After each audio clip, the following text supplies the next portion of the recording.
ભાખર ગામે ભાગવત કથામાં મિની કુંભના દ્રશ્યો। દેશભરમાંથી પધારેલ સંતો મહંતો અઘોરીઓના દર્શનાર્થે લોકોની ભારે ભીડ। ડીસા નજીક ભાખરના ડુંગર પર બિરાજમાન ઈશ્માની માતાના મંદિરે શ્રીમદ ભાગવત કથા 108 કુંડી સહસ્ત્ર ચંડી મહાયજ્ઞ તેમજ મહાદેવજીની પ્રાણ પ્રતિષ્ઠા મહોત્સવ એમ ત્રિમિત કાર્યક્રમના મહાધર્મોત્સવમાં દેશભરમાંથી પધારેલા સંતો મહંતો તેમજ અઘોરી બાવા દર્શનાર્થે લોકોની ભીડ જામતા મિની કુંભ મેળા જેવા દ્રશ્યો સર્જાયા।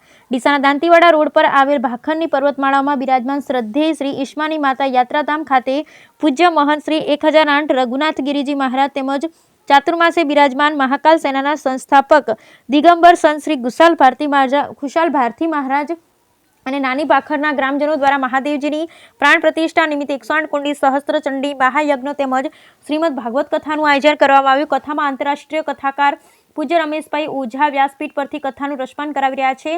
કથાના મુખ્ય યજમાન તરીકે ડીસાના શ્રેષ્ઠ પીએન માળી પરિવાર લાભાર્થી બન્યા। કથામાં 108 કુંડી સહસ્ત્ર ચંડી મહાયજ્ઞની પ્રદક્ષિણા કરવાનું મહામૃત્યુ રહેલું છે।